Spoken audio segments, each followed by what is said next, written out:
Hello बच्चों, welcome back to my channel. कैसे हैं आप सब लोग। आप लोग के प्लस की असिस्टेंट अकाउंट एंड ऑर्डर के प्रैक्टिस सेट सॉल्व करवा रहे थे। इसका एक प्रैक्टिस सेट मैंने अपलोड किया था, उसी में आगे आज हम शुरू करते हैं। तो आई वीडियो को शुरू करते हैं। कुछ और इम्पोर्टेंट क्वेश्चन, उस वीडियो में भी काफी इंपॉर्टेंट क्वेश्चन थे और आज की वीडियो में भी काफी इंपॉर्टेंट क्वेश्चन रहेंगे। आप लोग मुझे बताया करिए कितने क्वेश्चन आप लोगों ने सॉल्व किए हैं, कितने क्वेश्चन आपके सही हुए, मुझे कमेंट भी जरूर किया करिए। तो वीडियो को शुरू करते हैं, लेकिन शुरू करने से पहले बटन सब्सक्राइब नहीं किया जल्दी सब्सक्राइब कर लीजिए, वीडियो को लाइक भी कर दीजिएगा और फ्रेंड्स से शेयर भी कर दीजिएगा। आइए इसमें फर्स्ट क्वेश्चन लेते हैं। A bank reconciliation statement reconciles, एक बैंक समाधान विवरण मिलान करता है dash cash book and net profit, creditor ledger with the letter ledger, cash book with petty cash book या फिर cash book bank balance column with the passbook. तो question कह रहा है ये जो एक बैंक समाधान विवरण पत्र क्या होता है, ये मैं आप लोग को क्लासेस में समझा चुकी हूँ इसके अलावा मैंने प्रीवियस वीडियो में भी सेटेड क्वेश्चन इंक्लूड किए थे, तो वहां पर भी आप लोग को समझाया था। तो क्या होता है, जो एक मिलान करता है, किस चीज का मिलान करता है, तो बहुत ही सिंपल सा है कि जो कैश बुक का बैंक कॉलम है और जो पासबुक होती है उन दोनों को आपस में मिलान करता है। तो एक आंसर क्या हो जाएगा हमारा, ऑप्शन डी हो जाएगा। नेक्स्ट क्वेश्चन है, what will be the journal entry for the given transaction? ABC Limited paid salary in cash to Mr. Manish of rupees 50,000 in the month of March 2019। Question यहाँ पर कह रहा है एक आपको जर्नल एंट्री करने को दी गई है कि किस तरह से की जाएगी। तो उसके लिए कुछ ट्रांजैक्शन जो हुआ था, किस तरह का हुआ था कि एबीसी लिमिटेड ने मार्च 2019 में श्री मनीष को 50,000 रुपए का वेतन नगद में दिया, यानी कि सैलरी पे की गई है, कैश में पे की गई है 50,000 की। तो उसकी एंट्री क्या होगी आपको ये बताना है। तो यहाँ पर सैलरी है, कौन सा अकाउंट हो जाएगा, जब भी बात वेतन की जा रही है तो वहाँ पर कौन सा अकाउंट हो जाता है, सैलरी एक्सपेंस है कहाँ का, तो ये हो जाएगा आपका नॉमिनल अकाउंट। नॉमिनल अकाउंट में जब भी हम एंट्री करेंगे तो क्या हो जाएगी एंट्री, कैश जा रहा है यहाँ पर, किस अकाउंट में चल रहा है, सैलरी दी जा रही है, तो यहाँ पर जो एंट्री हो जाएगी salary account debit to cash account हो जाएगी, salary account debit to cash account. ये जो आपका डी वाला दे रखा है वो करेक्ट हो जाएगा। तो एक आंसर क्या हो जाएगा, ऑप्शन डी, क्योंकि नगद में दी गई है, कैश में दी गई है, तो आपका जो क्रेडिट होगा अकाउंट कैश हो जाएगा। चलिए, बहुत सिंपल सा क्वेश्चन था, लेकिन इस तरह का क्वेश्चन आ सकते हैं। अगर आपको रूल्स सही से पता है कि कैसे एंट्रीज की जाती हैं, तभी आप इनको सही से आंसर कर पाएंगे। चलिए नेक्स्ट क्वेश्चन लेते हैं। With respect to double account system which of the following statements are correct, दोहरा लेखा प्रणाली के संबंध में निम्नलिखित में से कौन सा कथन सही है। यहाँ पर आपके तीन स्टेटमेंट दे रखे हैं, आपको ये देखना है कि हो सकता है तीनों सही हो सकता है कोई दो सही हो या फिर सिर्फ एक सही हो, उसी के अकॉर्डिंग आपको आंसर देना। आइए देखते हैं। Revenue account is prepared instead of profit and loss account, लाभ और हानि खाते की बजाय राजस्व खाता तैयार किया जाता है या फिर आगम खाता भी इसे कह सकते हैं। Net profit account is prepared instead of profit and loss appropriation account, लाभ और हानि विनियोग खाते के बजाय शुद्ध राजस्व या फिर आगम खाता तैयार किया जाता है। Normally no adjustment of asset is made in the capital account, आमतौर पर पूंजी खाते में परिसंपत्ति का कोई समायोजन नहीं किया जाता। तो ये तीन आपके क्या दे रखे हैं, तीन दे रखे हैं स्टेटमेंट, आपको बताना है इसमें से कितने स्टेटमेंट हैं जो करेक्ट है। तो यहाँ पर पहला स्टेटमेंट क्या कह रहा है कि रेवेन्यू अकाउंट इज प्रिपेयर्ड, जो आपकी नॉट फॉर प्रॉफिट ऑर्गेनाइजेशंस होती हैं, जो गैर लाभकारी संस्थाएं होती हैं, जैसे कि जो सोसाइटीज वेलफेयर सोसाइटीज होती हैं, स्कूल्स कमेटीज होती हैं, ये सब जो संस्थाएं बनाई जाती हैं तो वो प्रॉफिट के पर्पज से नहीं होती हैं। तो वहां पर उन संस्थाओं में प्रॉफिट एंड लॉस अकाउंट की जगह पर कौन सा अकाउंट बनाया जाता है, रेवेन्यू अकाउंट बनाया जाता है। करेक्ट हो जाएगा ये स्टेटमेंट आपका। दूसरा स्टेटमेंट, जो नेट रेवेन्यू अकाउंट है इस prepared instead of profit and loss appropriation account, यहाँ पर कह रहा है कि जो नेट रेवेन्यू अकाउंट है वो किसकी जगह पर बनता है, पेनल जो अप्रोप्रिएशन अकाउंट है उसकी जगह पर बनता है। ये भी करेक्ट हो जाएगा, ये स्टेटमेंट भी सही है। जो थर्ड आपका दे रखा है कि आमतौर पर पूंजी खाते में परिसंपत्ति का कोई समायोजन नहीं किया जाता है, जो हम कैपिटल अकाउंट बनाते हैं तो वहां पर जो भी एसेट्स होती हैं उसका कोई भी एडजस्टमेंट नहीं होता है। तो यहाँ पर ये भी अकाउंट आपका करेक्ट हो जाएगा। तो करेक्ट आंसर यहाँ पर जो होगा, तीनों ही आपके पॉइंट सही हैं, तो जो बी ऑप्शन दे रखा है वहां पर फर्स्ट सेकेंड एंड थर्ड ये तीनों ही ऑप्शन क्या है आपके करेक्ट है, तो बी पॉइंट हमारा करेक्ट हो जाएगा। करेक्ट आंसर होगा यहाँ पर हमारा ऑप्शन बी। थोड़ा सा ज्यादा डिफिकल्ट जो होते हैं उसी टाइप के क्वेश्चन होते हैं, क्योंकि आपको वहाँ पर ढूंढना होता है कौन कौन से पॉइंट सही है, उसी के अकॉर्डिंग आंसर टिक करना होता है। तो जब डिफिकल्ट थोड़ा सा लेवल रखना होता है पेपर का तो इस तरह के क्वेश्चन ज्यादा आते हैं। करेक्ट आंसर है यहाँ पर ऑप्शन बी।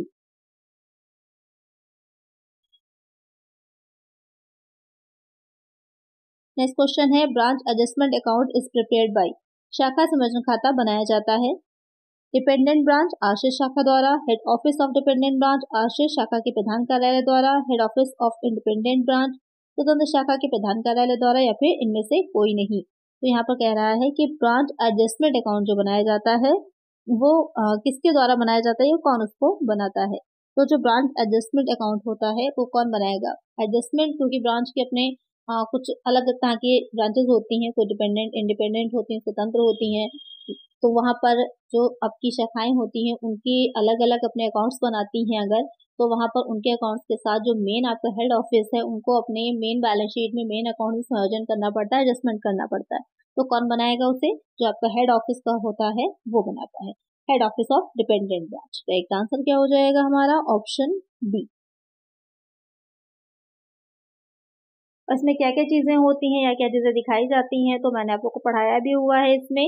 तो यहाँ पर आपका जो ओपनिंग स्टॉक है या फिर जो ब्रांच को जो भी माल या गुड्स जो होते हैं सेंड किए जाते हैं वो, या फिर जो ब्रांच से वापस रिटर्न में आया है गुड्स उसको, इन सारी चीजों को दिखाया जाता है। और जो बीच का डिफरेंस होता है डेबिट क्रेडिट का, उसी के अकॉर्डिंग आपका लॉस या फिर प्रॉफिट निकाला जाता है। चलिए नेक्स्ट क्वेश्चन लेते हैं। With respect to branch accounts which of the following statement are correct. शाखा खातों के संबंध में निम्नलिखित में से कौन सा कथन सही है। यहाँ पर भी वही चीज है आपकी, 3 पॉइंट से रखे हैं, आपको तीनों में देखना है कि कौन सा करेक्ट है। तीनों भी सही हो सकते हैं, कोई दो या फिर कोई एक। पहला पॉइंट है dependent branches are branches in respect of which the whole of the account records are kept at head office only. आश्रित शाखाएं वे शाखाएं हैं जिनके संबंध में संपूर्ण लेख अभिलेख केवल प्रधान कार्यालय में रखे जाते हैं। दूसरा पॉइंट कह रहा है कि independent branch are branches which maintain independent accounting records. स्वतंत्र शाखाएं वे शाखाएं हैं जो स्वतंत्र लेखा रिकॉर्ड रखती हैं। थर्ड है foreign branches branches which are located in a foreign country in a country other than in which the company is incorporated and registered. विदेशी शाखाएं शाखाएं जो किसी दूसरे देश में स्थित हैं, अर्थात किसी अन्य देश में जहां कंपनी निगमित और पंजीकृत है। तो यहाँ पर 3 पॉइंट्स है, इसमें आपको बताना है कि कौन कौन से करेक्ट है। तो यहाँ पर जो पहला पॉइंट हमारा दे रखा था कि डिपेंडेंट ब्रांचेस जो होती हैं, जो आश्रित शाखाएं हैं वो शाखाएं हो जाती हैं जो कि अपने लेख अभिलेख जो है वो प्रधान कार्यालय के पास रखती हैं। करेक्ट है, जो डिपेंडेंट ब्रांचेस होती हैं वो अपने जो भी होते हैं लेखे अकाउंट्स नहीं बनाती हैं, उनकी जो एंट्रीज होती हैं वो मेन हेड ऑफिस में ही होती हैं।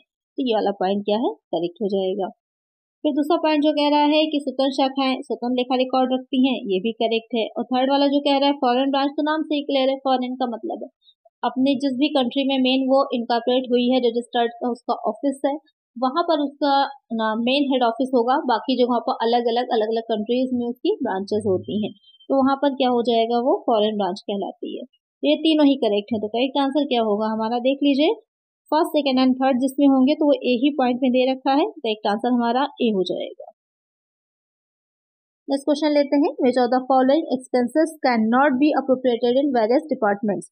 इनके में से कौन सा व्यय विभिन्न विभागों में विभाजित नहीं किया जा सकता। Advertising, interest on loan and debentures, fire insurance premium, depreciation and repair on machinery. यहाँ पर क्वेश्चन कह रहा है कि जो एक्सपेंसेस दे रखे हैं इसमें से कौन सा ऐसा एक्सपेंस है जो अलग अलग डिपार्टमेंट में नहीं भारित किया जा सकता। तो ये कुछ एक्सपेंसेस ऐसे होते हैं जो सारे डिपार्टमेंट्स पर जिनका कह सकते हैं कि भाग पड़ता है और आप उसको अलग अलग नहीं बांट सकते। आपने पढ़ा होगा कॉस्ट अकाउंटिंग में कि लागतों का अभिभाजन अप्रोप्रिएशन होता है या फिर जो है उनको अलॉट किया जाता है अलग अलग। तो कुछ कभी कभी हम डायरेक्टली ये चीज देख सकते हैं कि कौन सी डिपार्टमेंट पर कौन सा व्यय एक्सपेंस हुआ है, लेकिन कभी कभी हम उसे नहीं देख पाते।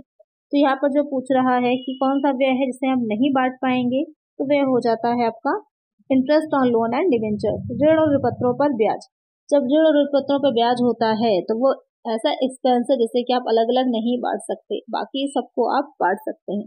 क्योंकि भाई मशीनरी जहाँ की होगी वहां पर आपका जो है उसी का डिप्रिसिएशन होगा। जैसे ऑफिस बिल्डिंग का है तो ऑफिस वाले वर्ड्स में चला जाएगा, अगर फैक्ट्री के में लगी मशीनरी का है तो फैक्ट्री वर्ड्स में चला जाएगा। फायर इंश्योरेंस भी कहाँ पर आग लगी है उसके अकॉर्डिंग आप आसानी से ये चीज जान सकते हैं कि किस ओवरहेड्स में आपके किस में उसके अंडर में जाएंगे। जो एडवर्टाइजमेंट है तो वहां पर एडवर्टाइजमेंट किसका गुड्स का हो रहा है तो आपकी किस तरह की कॉस्ट है आपको समझ में आ जाएगा। लेकिन जो आप इंटरेस्ट ले रहे हैं लोन और डिवेंचर का, उसको आप स्पेसिफिकली किसी हेड में नहीं दिखा पाएंगे, तो वहां पर ये जो व्यय होते हैं उनको अलग अलग डिपार्टमेंट्स में विभाजित नहीं किया जा सकता। एक आंसर क्या हो जाएगा हमारा? Option B. और ये एक चीज और है कि आपका एक्सपेंसेस नहीं, एक यहाँ से क्या है, एक लायबिलिटी के तौर पे हो जाते हैं, दायित्व हो जाते हैं, जो कि अलग अलग बांटे नहीं जाएंगे। नेक्स्ट क्वेश्चन है, in branch accounting if an asset of an integral for an operation is carried at cost and depreciation of tangible fixed asset is translated at।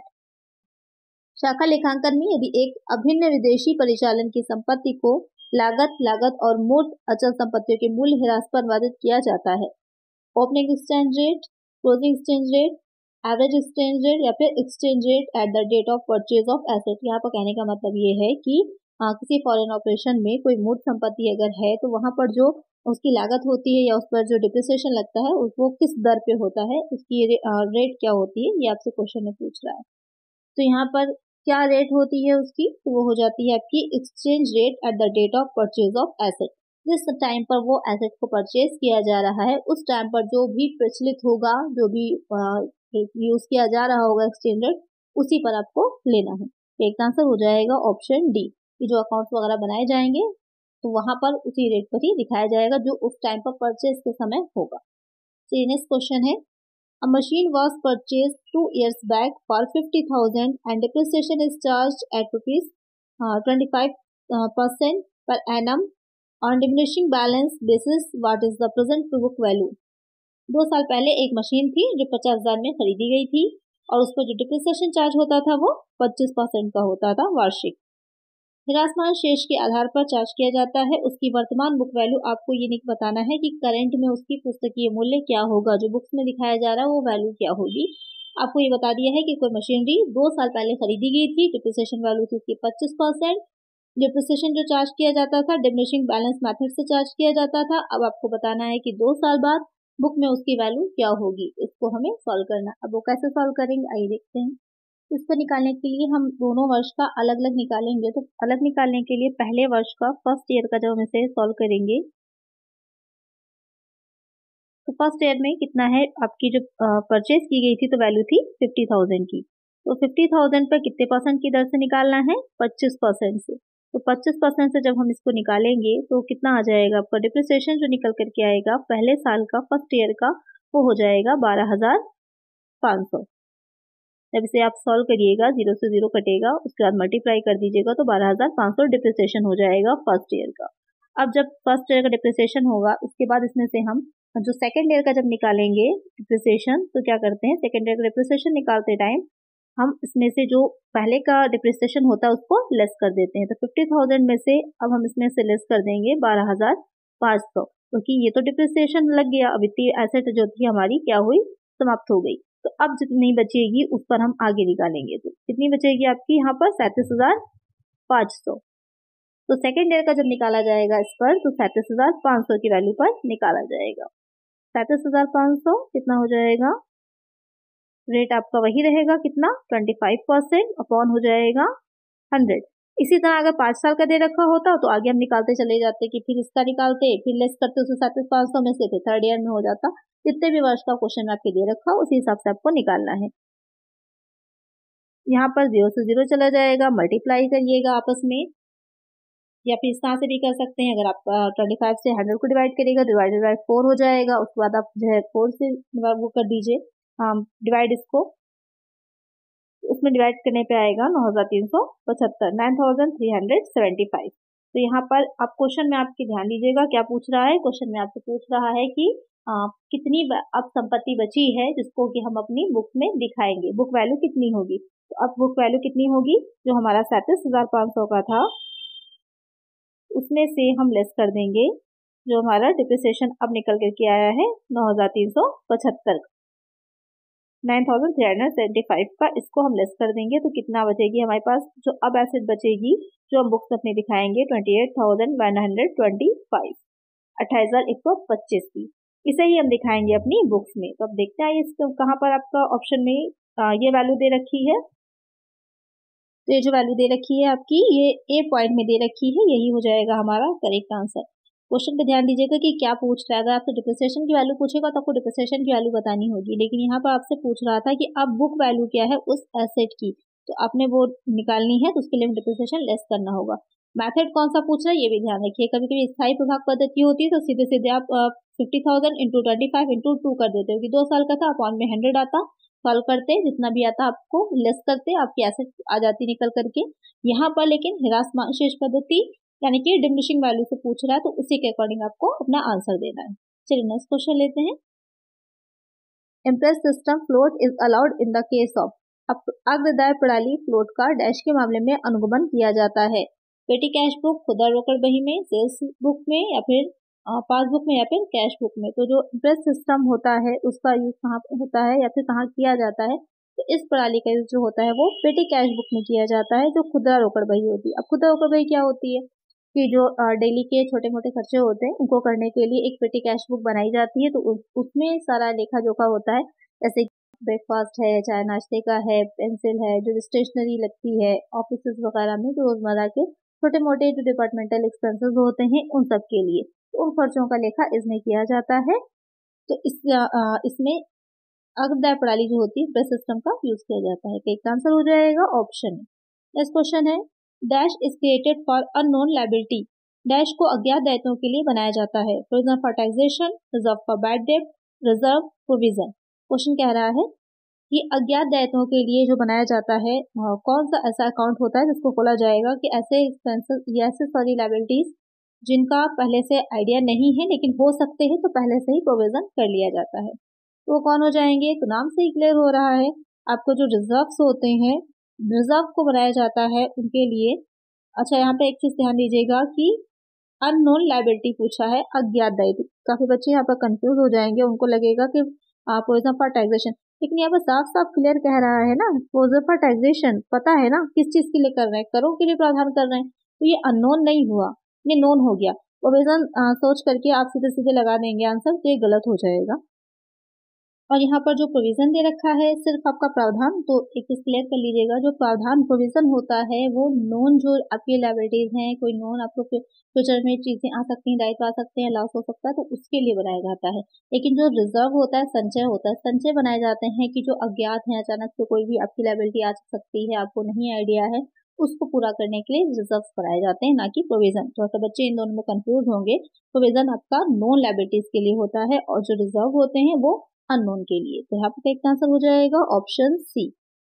Next question है, which of these is an example of accelerate method of depreciation. निम्न में से कौन ह्रास की त्वरण प्रणाली का उदाहरण है। रिटर्न डाउन वैल्यू मेथड, घटती मूल पद्धति प्रणाली, straight line method, sinking fund method, या फिर एन्युटी मेथड। तो ये आपके क्या है, डिप्रिसिएशन निकालने के तरीके होते हैं। तो यहाँ पर कह रहा है कि कौन ऐसा तरीका है जो त्वरण प्रणाली का डिप्रिसिएशन निकालने की उदाहरण होगा या फिर उसका एक एग्जाम्पल है, तो वो कौन हो जाएगा आपका, जो रिटर्न डाउन वैल्यू मेथड होता है, इसको WDV मेथड भी कहा जाता है शॉर्ट में।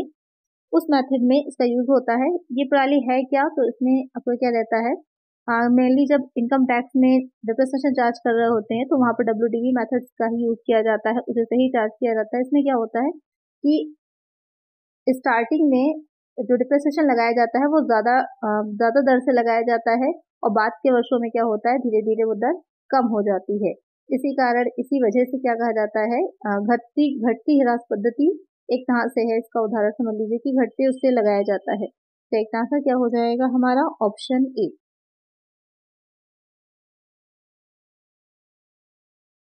नेक्स्ट क्वेश्चन है, which of the following statements are correct in respect of the straight line method of charging depreciation. मूल ह्रास चार्ज करने की सीधी रेखा पद्धति के संबंध में निम्नलिखित में से कौन सा कथन सही है।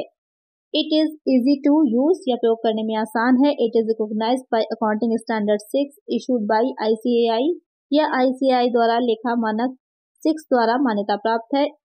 It realistically matches the cost and the revenue, या वास्तविक रूप से लागत और राजस्व से मेल खाता है। It takes into consideration the interest on the amount invested in fixed asset, ये अचल संपत्ति में निवेश की गई राशि पर ब्याज को ध्यान में रखता है। The method is recognised by the income tax act 1961, इस पद्धति को आयकर अधिनियम 1961 द्वारा मान्यता प्राप्त है। तो यहाँ पर आपके 4 स्टेटमेंट दे रखे हैं, आपको बताना है इसमें से कौन सा करेक्ट है। चारों भी हो सकते हैं, कोई 3, कोई 2, या फिर सिर्फ एक भी हो सकता है। आइए देखें कि क्या कह रहा है। यहाँ पर बात हो रही है जो स्ट्रेट लाइन मेथड होता है उसके अकॉर्डिंग कौन सा कथन इसमें से सही है। तो पहला पॉइंट जो कह रहा है कि ये प्रयोग करने में आसान है, करेक्ट है, बहुत सिंपल सा होता है, डायरेक्ट आपको परसेंटेज दे रखी होती है, मल्टीप्लाई करके निकाल लेना होता है। दूसरा है it is recognised by accounting standard 6 issued by ICAI, यह लेखांकन मानक 6 द्वारा मान्यता प्राप्त है, ये भी करेक्ट हो जाएगा। तीसरा कह रहा है it realistically matches the cost and the revenue, ये वास्तविक रूप से लागत और राजस्व या फिर आय आगम कह सकते हैं से मेल खाता है, तो ये वाला पॉइंट भी इसमें करेक्ट हो जाएगा। फिर कह रहा है कि it takes into consideration the interest on the amount invested in fixed asset, या अचल संपत्ति में निवेश की गई राशि पर ब्याज को ध्यान में रखता है, तो ये चीज गलत है, ये ब्याज को ध्यान में नहीं रखता, ये पॉइंट गलत हो जाएगा। और ये मेथड क्या होता है, आयकर अधिनियम द्वारा मान्यता प्राप्त है, तो ये मेथड नहीं मान्यता प्राप्त है, कौन सा है, WDV मेथड है, जो भी मैंने आप लोग को बताया ही था, तो ये वाला पॉइंट भी गलत हो जाएगा। तो कौन कौन से पॉइंट करेक्ट हो जाएंगे, फर्स्ट, सेकंड और थर्ड। अब हम नीचे देखते हैं यहाँ पर जो आपके दे रखे हैं मैचेस, तो वहां पर ए पॉइंट जो है वहां पर फर्स्ट, सेकंड एंड थर्ड दे रखा है, तो यही हमारा करेक्ट हो जाएगा। तो इसका आंसर होगा ऑप्शन ए। नेक्स्ट क्वेश्चन है ₹5,000 deposited in bank account was entered twice in the cash book, identify the correct adjustment in cash book. Bank खाते में जमा कराई गई 5,000 रुपए की राशि को रोकड़ में 2 बार प्रविष्टि हो गई है, रोकड़ बही में सही समायोजन है। यहाँ पर कह रहा है कि जो बैंक अकाउंट था वहां पर 5,000 की राशि को जमा किया गया था और कैश में उसकी 2 बार दिखा दिया गया है, तो वहां पर एडजस्टमेंट होना है, तो किस तरह से करेंगे। ₹5,000 will be credited, 5,000 will be debited, 10,000 will be credited, 10,000 will be debited. यहाँ पर समायोजन की एंट्री क्या होगी ये पूछ रहा है, तो यहाँ पर हम क्या करेंगे, 5,000 को हम क्रेडिट करेंगे, 5,000 will be credited. Correct answer क्या हो जाएगा, ऑप्शन ए। तो यहाँ पर क्या होगा, 5,000 को हम क्रेडिट कर दें, क्योंकि 2 बार डेबिट कर दी गई थी, तो यहाँ पर हम उसका एडजस्टमेंट करेंगे तो 5,000 को क्रेडिट करेंगे। तो यहाँ पर करेक्ट आंसर क्या हो जाएगा, ऑप्शन ए। नेक्स्ट क्वेश्चन लेते हैं।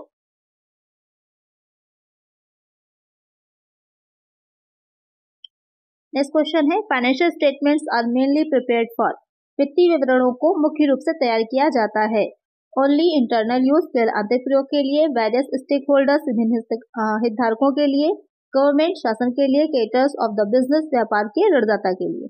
तो क्वेश्चन यहाँ पर कह रहा है कि जो वित्तीय विवरण होते हैं उनको मेनली किस लिए प्रिपेयर किया जाता है, तो यहाँ पर जो फाइनेंशियल स्टेटमेंट होते हैं मेन जो उनको प्रिपेयर करने का, यहाँ पर वित्तीय विवरणों की बात हो रही है, तो उसको प्रिपेयर करने का मेन जो रीजन होता है आपके सिर्फ एक के पर्पज से नहीं होता है, आपके शेयर होल्डर्स के लिए भी वो बेनिफिशियल होते हैं, जो आपके इन्वेस्टर्स होते हैं जो दे रहे होते हैं लोन्स हैं उन लोगों के लिए, या फिर जो मैनेजमेंट है उनके लिए, ओनर्स के लिए, सभी के लिए ये हेल्पफुल होते हैं, क्योंकि इससे ये पता चलता है कि क्या स्थिति है, क्या हो रहा है उस संस्था में, उस ऑर्गेनाइजेशन में, इसलिए। तो यहाँ पर करेक्ट आंसर हो जाएगा ऑप्शन बी। अगर यहाँ पर स्टेटमेंट्स, फाइनेंशियल स्टेटमेंट की जगह आपके फाइनेंशियल एनालिसिस जो होता है आगे उसकी अगर बात की जाती है, तो वो मेनली जो बनाए जाते हैं वो जो मैनेजमेंट होता है उसके लिए हेल्पफुल होता है। जैसे स्टेटमेंट जो आगे तैयार किए जाते हैं, कैश फ्लो है, फंड फ्लो है, तो ये सिर्फ आपके किसके लिए इंपॉर्टेंट होते हैं, वो हो जाते हैं जो मैनेजमेंट होता है उसके लिए। लेकिन जो फाइनेंशियल स्टेटमेंट तैयार किया जा रहा है जैसे कि बैलेंस शीट है, तो ये सभी के लिए उपयोगी होती है, सभी के लिए इंपॉर्टेंट होती है। नेक्स्ट क्वेश्चन है which of the following statement is incorrect, यहाँ पर आपको 4 स्टेटमेंट दे रखे हैं, आपको बताना है कि कौन सा गलत है। फर्स्ट है ₹1,000 purchase of old equipment not recorded in the books of account at all is a one sided error. One sided error, खाते की पुस्तकों में दर्ज नहीं किए गए पुराने उपकरणों की 1,000 रुपए की खरीद एक तरफा त्रुटि है। The mistake of treating a liability as an income of vice versa will affect the trial balance. देनदारी को आय या इसके विपरीत मानने की गलती तलपट को प्रभावित करेगी। Recording a transaction in a wrong book of original entry with wrong amount will affect the trial balance. Undercasting और overcasting of a subsidiary book is an example of error of commission. तो यहाँ पर आपके जो 4 points दे रखे हैं ये किससे दे रखे हैं, जो एरर वाला चैप्टर था उससे दे रखे हैं। तो यहाँ पर कौन सा सही है या कौन सा एक्चुअल में एरर है और इफेक्ट करेगा अकाउंट्स को, आपको ये बताना है। अच्छा क्वेश्चन है यहाँ पर रेक्टिफाइंग एरर से रिलेटेड आपका दे रखा है कि जो अशुद्धियां होती हैं उनसे रिलेटेड है कि कौन सी जो होंगी वो इफेक्ट करती हैं, कौन सी नहीं। तो इसका आंसर आप लोग मुझे कमेंट करिएगा। बहुत ही अच्छा और सिंपल सा क्वेश्चन है, ये मैंने आप लोग को अशुद्धियां वाला चैप्टर पढ़ाया हुआ है, तो आप लोग मुझे इसका आंसर कमेंट करिए। तो नेक्स्ट क्वेश्चन है, which of the following is not a one sided error, निम्नलिखित में से कौन एक तरफा त्रुटि नहीं है? Omission of posting to an account under cost of subsidiary book, posting to the wrong side of the account, wrong recording of the transaction in the books of original entry. यहाँ पर कह रहा है कि कौन सी वन साइडेड एरर नहीं है। One sided error कौन सी नहीं है? जो आपका डी पॉइंट दे रखा है कि wrong recording of the transaction in the books of original entry. तो जब आपकी जो मेन प्रविष्टि की पुस्तक होती है वहां पर जो है गलत लेन देन की रिकॉर्डिंग हो जाती है, तो वो आपकी वन साइडेड त्रुटि नहीं होती है, वन साइडेड एरर नहीं होता। तो एक आंसर यह हो जाएगा ऑप्शन डी। नेक्स्ट क्वेश्चन है, which of the following statement is true, निम्न में से कौन सा कथन सत्य है? एरर इन्वॉल्व्स फ्रॉड, त्रुटि में धोखाधड़ी शामिल है। The word fraud and error have the same meaning, धोखाधड़ी और त्रुटि शब्दों का एक ही अर्थ है। The word fraud and error have different meaning, यहाँ पर वर्क नहीं होगा, वर्ड होगा, कभी कभी मिसप्रिंट हो जाता है तो थोड़ा आप लोग समझ जाया करिए। The word fraud and error have different meaning, धोखाधड़ी और त्रुटि शब्दों के अर्थ अलग अलग हैं। The term error does not exist at all, त्रुटि नामक शब्द बिल्कुल भी मौजूद नहीं है या है ही नहीं, एग्जिस्ट ही नहीं करता। तो यहाँ पर क्या करेक्ट हो जाएगा? कौन सा कथन सत्य है आपको बताना है कि धोखाधड़ी और त्रुटि शब्दों के अर्थ अलग अलग हैं। ये वाला आपका कथन जो है वो करेक्ट है। त्रुटि अलग होती है और त्रुटि बाई चांस कभी गलती से हो जाती है, कभी कभी प्रिंसिपल्स का आपको सही नहीं पता, अकाउंटिंग किस तरह से की जाती है, क्या उसके रूल्स रेगुलेशन अगर आपको सही नहीं पता तो आपसे गलती हो जाती है। आप वो जानबूझकर नहीं करते, पर्पसली नहीं कर रहे होते, वो त्रुटि होती है। और धोखाधड़ी फ्रॉड तो पूरा आप जानबूझ करके पूरे जो है सोच समझ के साथ प्लानिंग के साथ करते हैं, तो दोनों में डिफरेंस होता है। नेक्स्ट क्वेश्चन है, what is the definition of income and expenditure account? आय और व्यय खाते की परिभाषा क्या है? An income and expenditure account is a summarised cash book for a given period. यहाँ पर आपको बताना है कि इनकम और एक्सपेंडिचर अकाउंट जो होता है उसकी डेफिनेशन क्या होगी एग्जैक्टली वो आपको बताना है।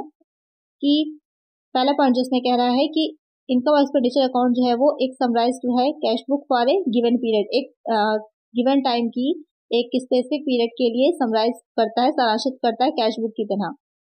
बी पॉइंट कह रहा है कि this is simply a summary of the cash transaction as in the cash book analysed and classified under suitable headings including the opening and closing balance.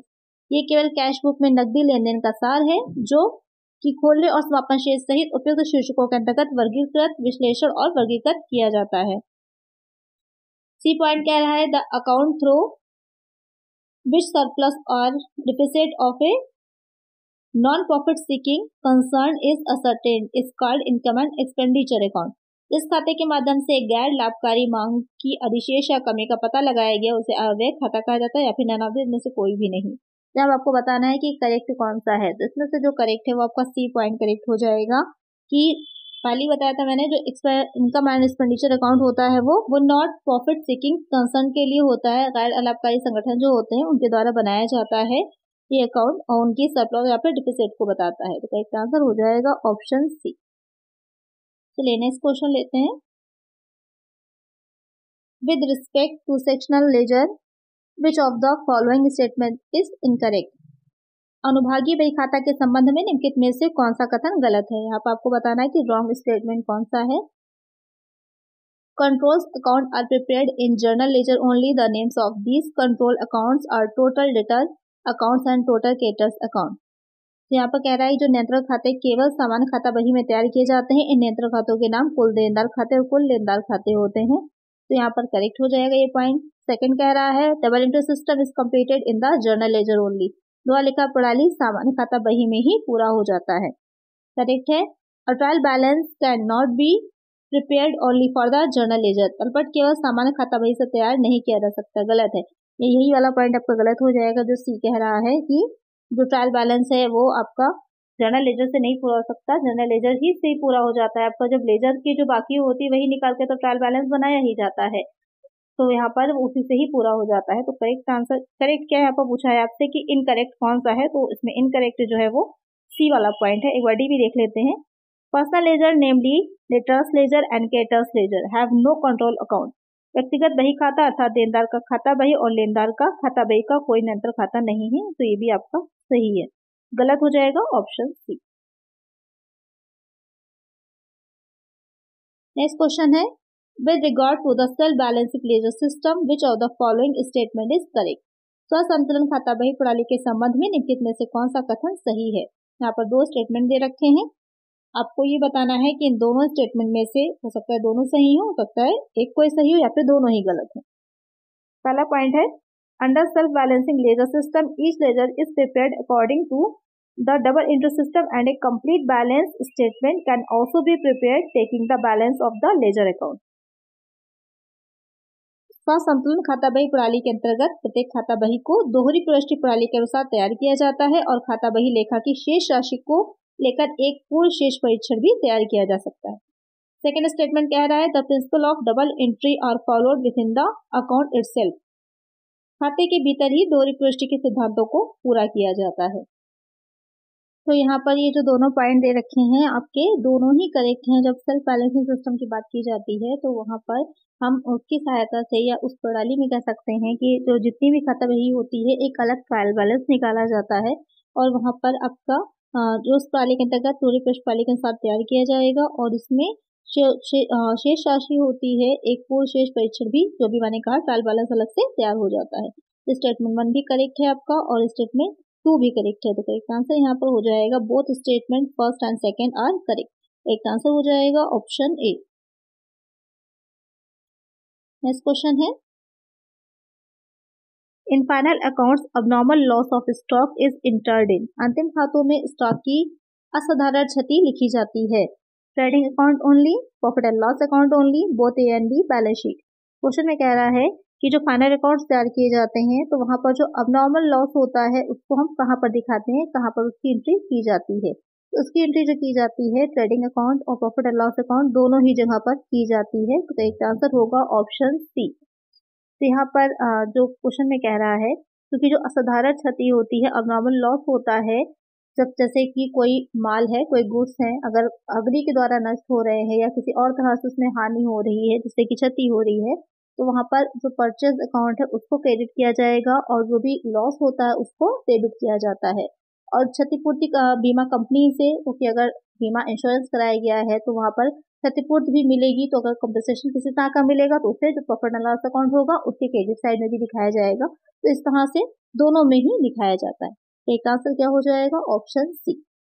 Next question है with respect of non manufacturing business initiatives the term final account includes.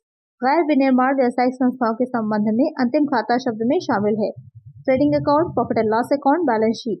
यहाँ पर क्या question कह रहा है कि जो non manufacturing business initiatives होती हैं वहां पर जब फाइनल अकाउंट्स की बात की जाती है तो उसमें क्या चीजें शामिल होती हैं। तो वहां पर तीनों ही आ जाएगा ट्रेडिंग अकाउंट भी, प्रॉफिट एंड लॉस अकाउंट भी और बैलेंस शीट भी। करेक्ट आंसर क्या हो जाएगा ऑप्शन बी।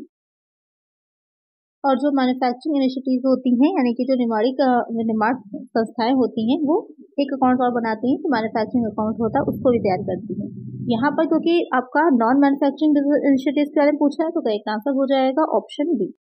नेक्स्ट क्वेश्चन है outstanding expenses shown in trial balance और रिकॉर्डेड इन। अदर खर्चों को तलपट में रिकॉर्ड करते हैं।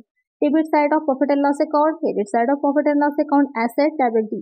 अच्छा क्वेश्चन है कि जो आउटस्टैंडिंग एक्सपेंसेस होते हैं वो ट्रायल बैलेंस में कहाँ पर दिखाए जाते हैं। तो आउटस्टैंडिंग एक्सपेंसेस जो होंगे वो ट्रायल बैलेंस में आपको पता ही होगा। यहाँ पर जो आउटस्टैंडिंग एक्सपेंसेस होते हैं वो किस तरह के होते हैं, वो आपकी क्या हो जाते हैं करंट लायबिलिटी होते हैं। तो करंट लायबिलिटी है इसलिए इनको कहाँ पर दिखाएंगे आप लायबिलिटी साइड में दिखाएंगे, दायित्वों में दिखाया जाएगा। करेक्ट आंसर क्या हो जाएगा ऑप्शन डी। नेक्स्ट क्वेश्चन है a cheque received and deposited in the bank on the same day is recorded in the. एक चेक जो जिस दिन प्राप्त हुआ उसी दिन बैंक में जमा कर दिया उसको रिकॉर्ड कहाँ पर किया जाएगा। यानी कि जो एक चेक है जिस दिन उसको मिला है, जिस दिन रिसीव हुआ उसी दिन उसने बैंक में डिपॉजिट कर दिया है तो वहाँ उसे हम कहाँ पर दिखाएंगे। Cash column of the cash book में या फिर bank column of the cash book, credited in the cash book या फिर debited in the cash book. तो जब सेम डे पर ही ट्रांजेक्शन हो रहा है तो उसको हम कहाँ पर दिखाते हैं, वो दिखाया जाएगा bank column of the cash book में। करेक्ट आंसर हो जाएगा ऑप्शन बी।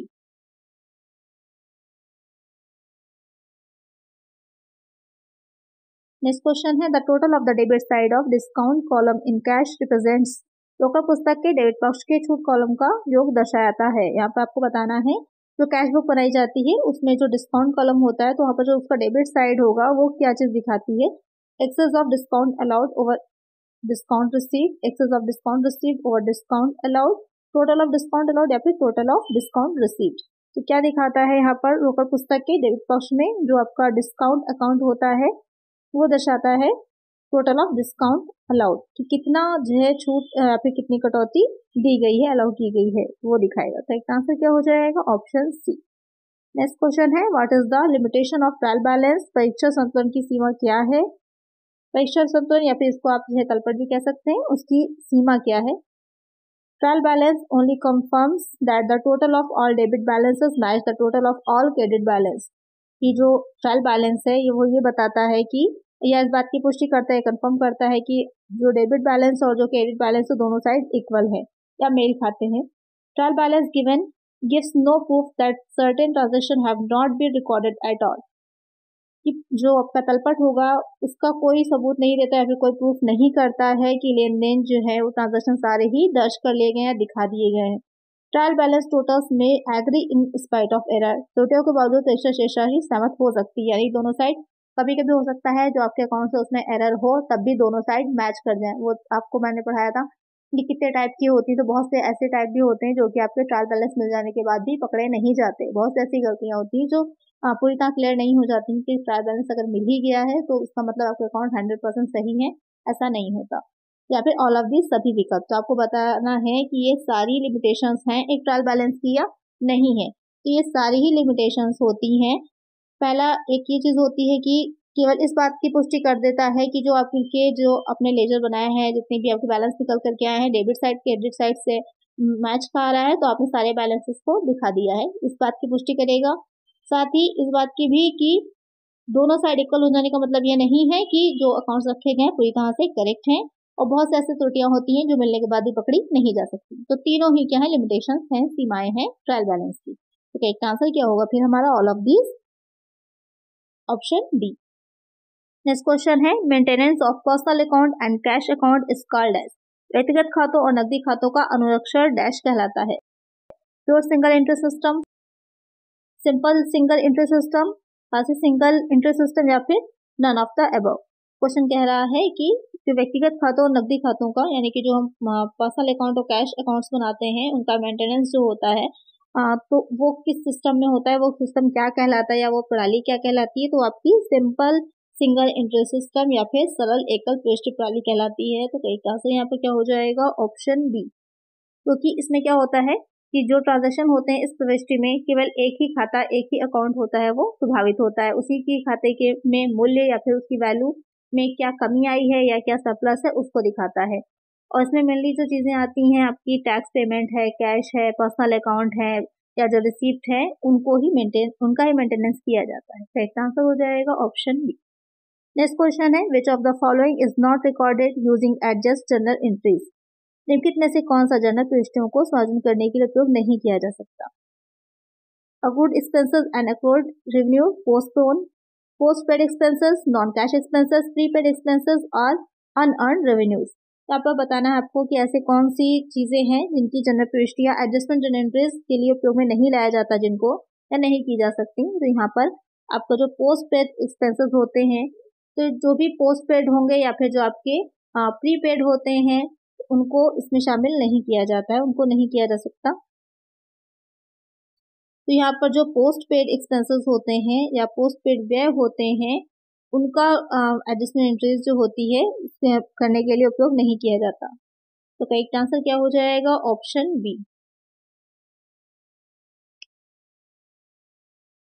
इसके अलावा जो आपके दे रखे हैं जैसे क्लोजिंग स्टॉक होगा, आउटस्टैंडिंग एक्सपेंसेस है, अक्वायर्ड एक्सपेंसेस है, अनअक्वायर्ड इनकम है, या फिर डेप्रिसिएशन है, इंटरेस्ट ऑन कैपिटल है, इंटरेस्ट ऑन ड्राइंग्स है, बैड डेट है, इन सबका समायोजन किया जा सकता है। इनकी जनरल एंट्रीज होती है, इनको समायोजित किया जाता है। एडजस्टमेंट एंट्रीज में मैंने आपको पढ़ाया था इसके बारे में।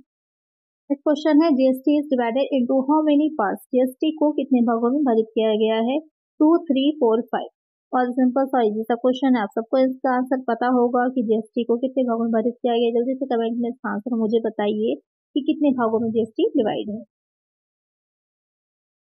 नेक्स्ट क्वेश्चन है, which is the correct sequence. सही क्रम कौन सा है आपको ये बताना है। Ledger, journal, trial balance, profit and loss account, फिर बैलेंस शीट, या फिर सब्सिडरी बुक, फिर जर्नल, फिर ट्रायल बैलेंस, फिर प्रॉफिट एंड लॉस अकाउंट, उसके बाद balance sheet, journal, subsidiary book, trial balance, profit and loss account, फिर बैलेंस शीट, या फिर journal, ledger, subsidiary book, profit and loss account, trial balance. तो आप सभी को इसका आंसर पता होगा, बहुत सिंपल सा क्वेश्चन है कि सही करेक्ट क्या है, इसका सीक्वेंस क्या है। इसके सीक्वेंस की अगर हम बात करें तो सबसे पहले क्या बनाया जाता है, जर्नल, उसके बाद आती है सब्सिडरी बुक, फिर बनता है ट्रायल बैलेंस, फिर बनता है प्रॉफिट एंड लॉस अकाउंट, उसके बाद बैलेंस शीट। तो सी पॉइंट जो है वो करेक्ट हो जाएगा। तो आज की वीडियो में इतना ही है। वीडियो अच्छी लगी होगी, क्वेश्चंस अच्छे लगे होंगे, अगर वीडियो अच्छी लगी है तो लाइक जरूर कर दीजिएगा, चैनल पर नया सब्सक्राइब कर दीजिएगा और फ्रेंड्स के साथ वीडियो को शेयर भी कर दीजिएगा। मिलते हैं नेक्स्ट वीडियो में। Thank you.